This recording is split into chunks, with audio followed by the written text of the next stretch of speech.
एक movie Friday की जगह थर्सडे को रिलीज की जाती है, सारे पुराने ट्रेडिशन को तोड़ते हुए। एक मूवी रिलीज होते ही सुपरहिट हो जाती है और सिर्फ सुपरहिट ही नहीं होती बल्कि बॉक्स ऑफिस के सारे रिकॉर्ड तोड़ देती है 2 ही दिन में। लेकिन किसी के मन में यह ख्याल आता ही नहीं है कि आखिर इसके पीछे की क्या साजिश है।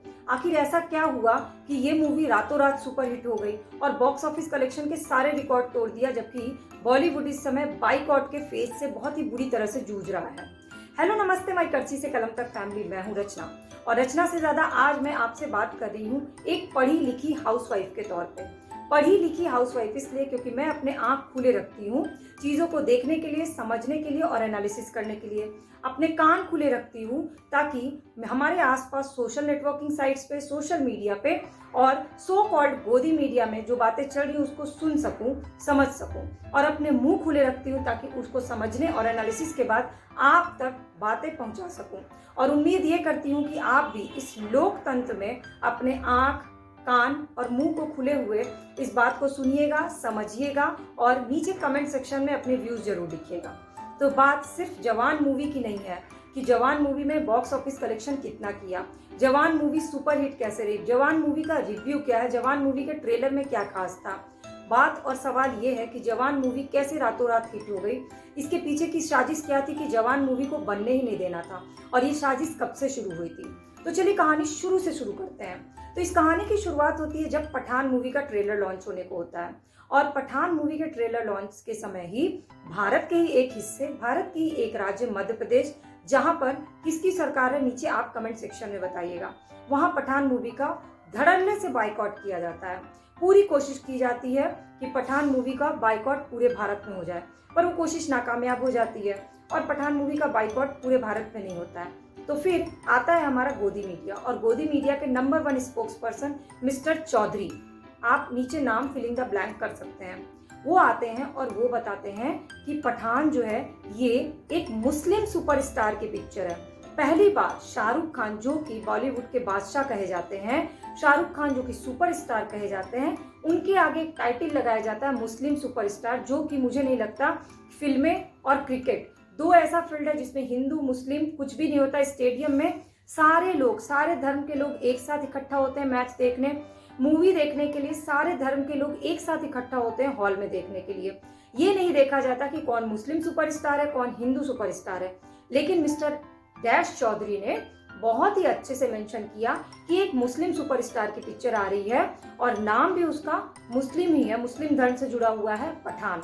और इस तरह से मुस्लिम मुस्लिम मुस्लिम करके पूरी कोशिश की गई कि 110 करोड़ हिंदुओं को मुस्लिमों के खिलाफ भड़काया जाए और किसी तरह से पठान मूवी बाइकआउट हो जाए और पठान मूवी हिट ना हो। लेकिन ये कोशिश भी नाकामयाब रही और फाइनली पिक्चर रिलीज हो गई। और पिक्चर रिलीज होने के बाद पिक्चर सुपरहिट हो गई। अब सुपरहिट हो गई तो अब हमारी गोदी मीडिया क्या करती, तो ना मिले तो अंगूर खट्टे हैं। तो मिस्टर सुधीर चौधरी फिर से आते हैं, सॉरी मैंने उनका नाम ले लिया, अब तक तो आप समझ ही गए होंगे। मिस्टर सुधीर चौधरी फिर से आते हैं मीडिया में अपना प्रेजेंट करने के लिए और वो बताते हैं कि इस मूवी के हिट होने से ये पता चलता है कि भारत एक धर्मनिरपेक्ष देश है। भारत में एक मुस्लिम सुपरस्टार को की मूवी पठान को सुपरहिट कराया जाता है क्योंकि इसे देखने के लिए 110 करोड़ हिंदू हॉल में पहुंचे। तो 110 करोड़ हिंदू मुस्लिमों के खिलाफ नहीं है, इससे ही प्रूफ हो जाता है। यहाँ भी उन्होंने इस मूवी को हिंदू मुस्लिम का एंगल दे दिया, यानी कि पठान मूवी में हिट होने में, पठान मूवी के हिट होने में 110 करोड़ हिंदुओं का हाथ था, जो कि बहुत अच्छी बात है। हमारा देश धर्मनिरपेक्ष है, हमें भी पता है। लेकिन इसके बाद भी उनकी आत्मा को तृप्ति नहीं मिली, तो फिर उन्होंने अपने न्यूज के लाइन में ये लिखा कि वैसे तो फिल्में समाज का आईना होती हैं, लेकिन आजकल जब बॉलीवुड क्राइसिस से गुजर रहा है तो लोग इंटरटेनमेंट के नाम पे कुछ भी देखने चले जाते हैं। यानी कि पठान मूवी में कुछ भी था और लोगों के पास इंटरटेनमेंट के सोर्स नहीं है, इसलिए जो इंटरटेनमेंट के लिए मिल जाता है वो 110 करोड़ हिंदू चले जाते हैं देखने के लिए। रियली ऐसा होता है? रियली अभी हमारे पास इंटरटेनमेंट के साधन कम है? मुझे तो लगा कि हमारे पास दूरदर्शन के समय रंगोली और चित्रहार के म्यूजिक सुनने के समय इंटरटेनमेंट के साधन कम थे। अभी तो दुनिया भर के म्यूजिक चैनल है, दुनिया भर के न्यूज चैनल है, मूवीज चैनल अलग है और एंटरटेनमेंट चैनल अलग है। और चैनल की क्या ही बात करूं, इसके अलावा OTT के प्लेटफॉर्म्स इतने सारे हैं कि हम इंटरटेनमेंट से सुबह से लेकर रात तक भी कोशिश करेंगे ना तो भी फ्री नहीं हो सकते, इतने सारे इंटरटेनमेंट का सोर्स हैं। ऐसे में इंटरटेनमेंट की कमी के कारण पठान मूवी देखने जाना ये कहीं से भी वाजिब नहीं लगा। खैर, अब आते हैं जवान के बारे में। तो जवान की मूवी की स्टोरी पहले ही लीक हो चुकी थी और हमारी सरकार को ये पता चल चुका था कि जवान मूवी में जो मुद्दे दिखाए गए हैं, चाहे वो किसानों के आत्महत्या से जुड़े हुए हैं, चाहे किसान जो कर्ज में डूबे हुए हैं, चाहे फिर वो पॉल्यूशन और फैक्ट्रियों को गलत तरीके से जो एग्रीमेंट किया जाता है, फैक्ट्रियों को गलत तरीके से खोला जाता है, उससे जो पॉल्यूशन हो रहा है और लोग बीमार पड़ रहे हैं या डेथ हो रही है, चाहे सरकारी हॉस्पिटल्स की या सरकारी स्कूल की क्या कंडीशन है हमारे देश में, इन सारी चीज़ों से रिलेटेड चीज़ें लीक हो गई थी। अब जब स्टोरी लीक हो गई थी तो सबसे पहला जो हमारी गोदी मीडिया, उसका क्या काम था कि शाहरुख खान की इमेज को डाउन करना। शाहरुख खान की इमेज डाउन करने के लिए सबसे पहला हथियार था मुस्लिम सुपरस्टार। दूसरा हथियार था कि पठान नाम से वो प्रूफ करना चाहते हैं कि वो मुसलमान हैं, और ये प्रूफ करने की कोशिश भी की गई। लेकिन इन सब के बावजूद शाहरुख खान नहीं रुके और जवान मूवी की शूटिंग चलती रही। तो फिर उनके ऊपर हमला किया गया आर्यन खान के थ्रू। आर्यन खान को पकड़ा गया, आर्यन खान पे इल्जाम लगाए गए और 24 घंटे न्यूज़ चैनल पर आर्यन खान की न्यूज़ चलाई गई और उस समय शाहरुख खान बिल्कुल खामोश रहे। शाहरुख खान खामोश रहे, उसका भी न्यूज़ बनाया गया कि शाहरुख खान मीडिया को फेस नहीं करना चाहते हैं क्योंकि उनके पास सफाई देने के लिए कुछ है नहीं। अगर वो कुछ भी बोलते तो उस बात का बतंगड़ भी बनाया जाता, राई का पहाड़ भी बनाया जाता। इसलिए शाहरुख खान उस समय चुप रहे क्योंकि उन्हें पता था कि मीडिया जो है वो अभी किस फेज में है, और मीडिया नहीं बल्कि गोदी मीडिया किस फेज में। इसलिए शाहरुख खान ने चुप रहना ज्यादा सही समझा और अपने काम को लगातार करते रहे। जवान मूवी की शूटिंग चलती रही, लेकिन एंड टाइम पे जवान मूवी का ट्रेलर लॉन्च नहीं हो पाया और जवान मूवी का ट्रेलर लॉन्च करने शाहरुख खान को जाना पड़ा दुबई। आपने कभी सोचा कि ऐसा क्या हुआ कि शाहरुख खान को जवान मूवी का ट्रेलर दुबई में जाके रिलीज करना पड़ा, इंडिया में रिलीज नहीं हुआ? और ट्रेलर इतना कंफ्यूजिंग क्यों था? मैक्सिमम लोगों ने ट्रेलर देख के ये कहा कि पिक्चर की स्टोरी समझ में नहीं आई, ट्रेलर में कुछ भी क्लियर नहीं हुआ है, बहुत सारी गर्ल्स दिख रही हैं, कुछ ऐसा क्लियर नहीं है। क्योंकि अगर ट्रेलर में ही चीज़ों को क्लियर दिखा दिया जाता तो शायद यहाँ के थिएटर में वो रिलीज भी नहीं हो पाती। तो अगर आपने ट्रेलर देखा होगा तो आपने ये भी ध्यान दिया होगा कि ट्रेलर के रिलीज होते ही 2 से 3 दिन में मूवी रिलीज कर दी गई, बीच में गैप नहीं दिया। क्या आपने ये ध्यान दिया कि शाहरुख खान किसी भी न्यूज़ चैनल, क्या किसी भी इंटरटेनमेंट चैनल पे अपनी मूवी का प्रचार करने नहीं आए?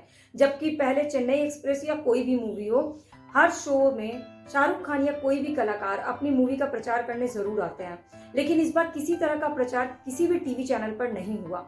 बहुत ही साइलेंटली मूवी का ट्रेलर रिलीज किया गया, बहुत ही साइलेंटली मूवी को रिलीज कर दिया गया और बहुत ही साइलेंटली जो भी चीजें हुई है सिर्फ और सिर्फ सोशल नेटवर्किंग यानी डिजिटल मीडिया में हुआ है जवान का, ना कि हमारे सो कॉल्ड गोदी मीडिया में हुआ है।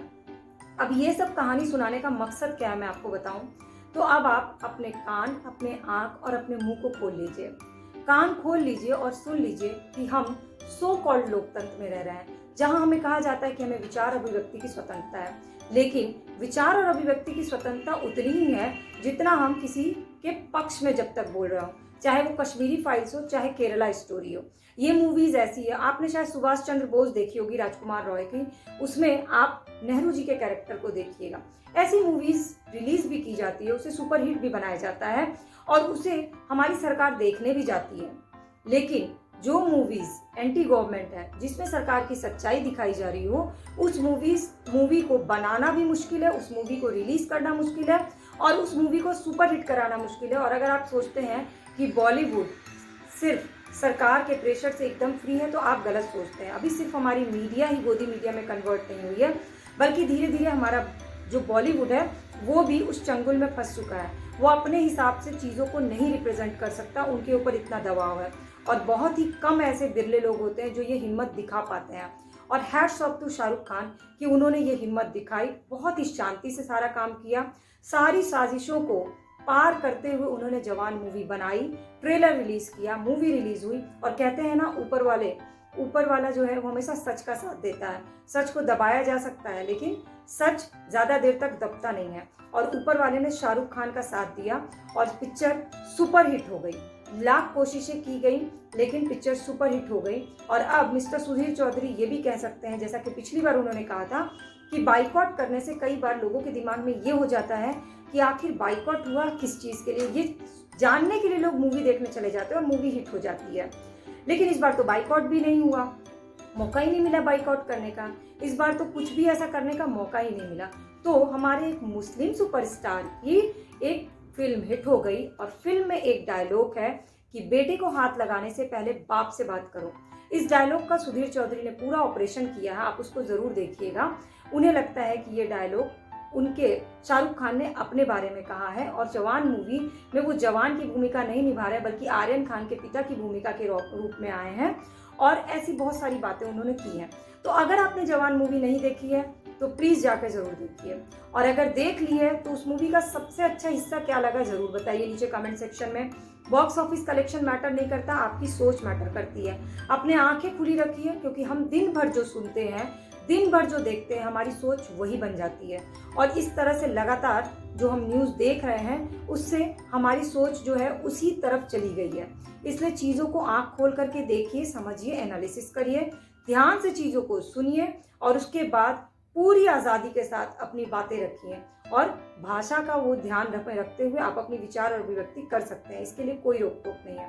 अब अगर आपको ये वीडियो अच्छी लगी होगी तो अपने फ्रेंड्स फैमिली से शेयर जरूर करिएगा और इस कहानी को और लोगों तक जरूर पहुंचाइएगा। नीचे कमेंट सेक्शन में आपके कमेंट का इंतजार रहेगा और बाकी वीडियोस के लिए आप मेरे चैनल के प्लेलिस्ट पे विजिट कर सकते हैं।